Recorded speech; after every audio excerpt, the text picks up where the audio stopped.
We will try and get you further perspective. We've got some more expert voices joining us as well to give us a take on really what this indicates going forward, in terms of a closure to this entire tax dispute, and also in terms of for Vodafone. But for now, let me also welcome in our guests this afternoon, Mayuresh, Joshi and Vaishali Parekh, who are taking us through some of the market action as well. Siddharth, thank you so much for joining us on all the big news this afternoon. Okay, let's take a look at markets. We've got, at this point, a bit of pressure building up after about six sessions of gains. We've got Mayuresh and Vaishali with us. Mayuresh, let me just start off with you and get a sense of what you think, is the direction at the moment. A bit of a cool off today, but otherwise its sentiment seems to have been turning around. What's your take?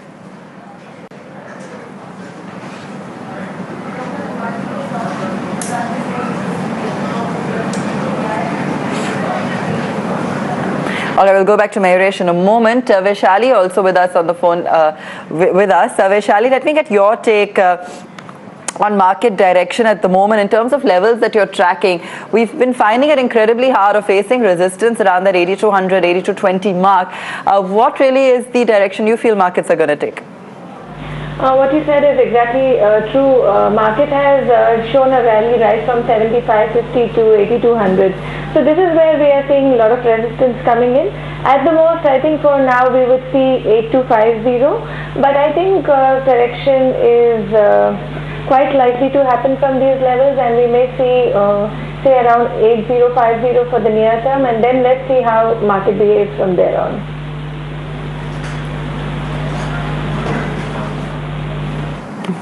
Okay, let's just briefly touch on the entire Vodafone case once again. We've got Firishta Setna joining us, the counsel for Vodafone. Firishta, we were just speaking to Anuradha a moment ago, and we were trying to understand from her, the likelihood of any kind of appeal from the tax department, given that some of the other cases as well where you have got relief have all been under the new ministry, and we haven't really seen any appeals. What do you feel is going to happen next, or does this bring this entire saga to a close? Well, given the recent experience that we've had with the new dispensation, which is that they are prepared to respect verdicts of High Court. In particular, you will recall that we had a verdict from our Chief Justice in recent times with regard to the share premium issue and the exigibility as far as transfer pricing on share premiums is concerned. So we are inclined to believe that the Finmin ought to eventually come to a conclusion that clearly this is not a judgment that ought to be carried into appeal. But obviously, as you know, we do not have the benefit of the entire judgment.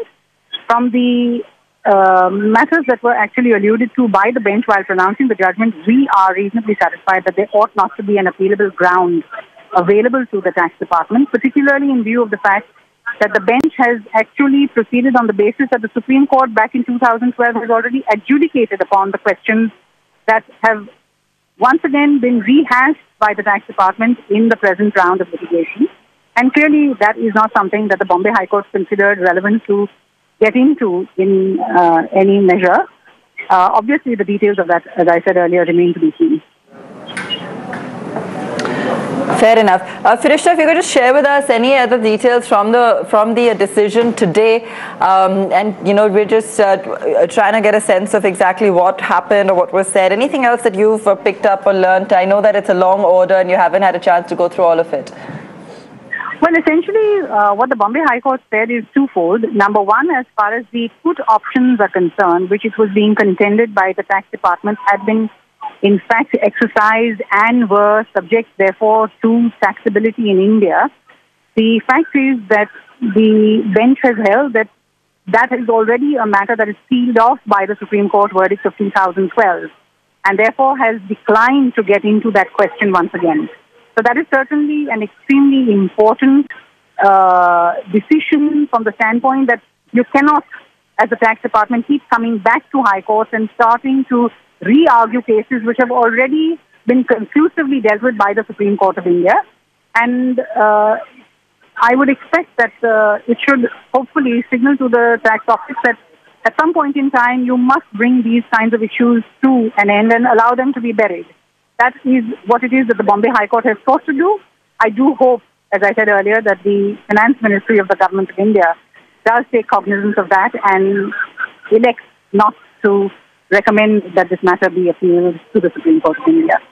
On the other hand, as far as the sale of business center is concerned, even on that score, the High Court, I would expect, has gone into the documentation and adjudicated upon the issue in favor of the assessee on the basis that well and truly there was no arguable case for the tax department on that score at all. And obviously, until we see the verdict on that, we won't really be able to comment further. All right. Thank you for joining us and sharing that with us, Mayuresh, and congratulations on that verdict. Let's get back to markets. We're in conversation with Vaishali and Mayuresh. Vaishali, a quick look at some of the stocks that have been moving. Some amount of pressure today coming in the latter half of trade on the likes of a Reliance, down about 2.5%. Some news reports with regards to a certain fine. We're still trying to understand a little bit more on that. But in RIL, that's where some pressure was coming on. ITC also looking a little weak again on the back of news reports today. So from some of these heavyweights, which ones have you been tracking, or which ones are starting to look a little weak to you? In fact, today I've been tracking the pharma sector, whereby I see that there is some fatigue coming in, some sort of exertion coming in, Lupin and even Glenmark. So these are the stocks which I would recommend to sell for now and maybe look for better levels. And Reliance and all, yes, of course, it's having a range of around 860 to 920. That's where it's just moving around. So it just goes with the market. Okay, fair enough. On the upside then, we've seen a huge rebound in some of these metal names. Even today, Vedanta, Tata Steel, for example. Is that something that you've been tracking, or do you feel just recovery-based buying coming in? Yeah, I think for now I would call it as just a good bounce back. But among these stocks, I would like JSW Steel, Tata Steel also. If it sustains about 243, we may see some further upside going up to 260 levels. And same would be the case with Hindalco. Hindalco, I'm looking at a target of 89 to 90 from here. Okay, Mayuresh, let me get your take on the markets with just a few minutes to close. And today has been fairly quiet given what we've seen the last few sessions, where we have seen buying resume to an extent. What's your take on market direction? Afternoon, I think clearly in the short-term perspective, we will track what the global markets does. But clearly, I think for a structural re-rating, corporate earnings need to improve, which you don't see happening in Q2, Q3. So some respite in terms of fall in input costs, plus the government spending, and a general revival in the capex outlook. I think Q4 earnings would start appearing a little bit better. So clearly expecting the markets to stay in a range. Nifty, it's possible it might move 100, 200 points from the current level. But again, I think we're strictly sticking to a range of 7,600 to 8,200 on the markets. Some of these mid-caps in action today, Mayuresh, I don't know if you've had a chance to take a look at some of them. Just name a few for you. Muthoot Finance, for instance. We've got a future consumers. There's also buzzing on that tie-up with Patanjali. We just spoke to Patanjali. In fact, look at that counter. It's up close to 10%. What are you making of some of these developments, Mayuresh? So as a disclaimer, I think we don't cover these stocks, but on the mid-cap universe, what we really like is something like a Bajaj Electrical on the E&P turnaround side, Inox Wind with a kind of capex, debt-free balance sheet, and again, I think order wins coming through very robustly. CRM Silicon is something that we'll be liking as well. Again, I think margin expansion is something we feel can be very, very evident over the next 2 years.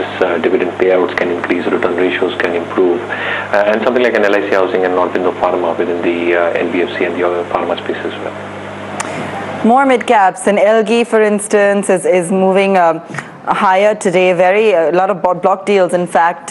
Block deals also in a Castex, for instance. We've got other news and tie-ups like a future consumer, for instance, even in a TBZ, which is tied up with Snap deals. So lots of news-based buying also coming in to the mid-cap pack. What's standing out to you, Vaishali, from the broader markets there? Well, they are all momentum-based stocks, but for me, I would prefer more of auto ancillaries right now at this level. Even Higashi Motors in that aspect, I mean, the level looks pretty much favorable, and it has given a good run-up right now. It has run up by nearly 17 to 18%. So I would focus more on these stocks.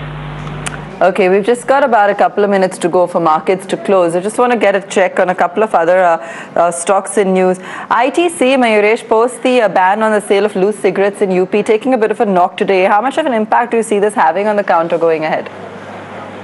So clearly, I think different states are implementing both excise VAT increases as well as the ban on loose cigarettes will have impact in terms of how volumes pan out.